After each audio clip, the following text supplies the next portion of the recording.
ప్రభునందు ప్రియులైన మీకందరికీ యేసు క్రీస్తు ప్రభువారి నామములో శుభవందనాలు తెలియజేస్తూ ఉన్నాం. దైవజనులు బ్రదర్ భక్త సింగ్ గారి పరిచర్యలో నుండి దైవ మర్మములు జూన్ 25. నా మాట విని నన్ను పంపిన వాని యందు విశ్వాసముంచువాడు నిత్య జీవము గలవాడు. యోహాను సువార్త 5వ అధ్యాయం 24వ వచనం. దేవుడు మనందరితో మాట్లాడును. ఆయన సమస్తమును ఎరిగినవాడు.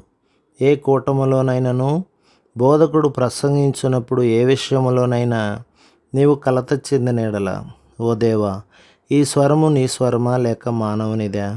ఇది నీ స్వరమైనచో నన్ను నేను తగ్గించుకొని ఒప్పుకొనుచున్నాను, నన్ను కరుణించుమని ప్రార్థించుము. అనేకసార్లు దేవుడు ఇతరుల ద్వారా మనతో మాట్లాడును.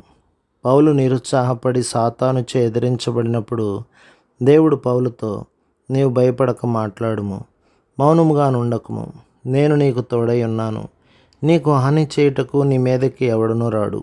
ఈ పట్టణములో నాకు బహుజనమున్నదని చెప్పెను. ఆయన నోటి బూరలుగా నుండుటకు అంగీకరించినప్పుడు మనం ఆయన స్వరమును వినగలము. నీ స్నేహితులు నిన్ను ఎగతాళి చేసినను నా ప్రభువు నన్ను క్షమించెను.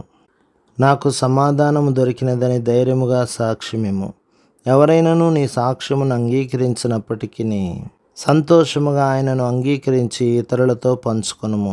నీవు ఒకవేళ శత్రువు చే చుట్టబడినను భయపడకుము, నేను నీకు తోడుగానున్నానని దేవుడు మాట్లాడును.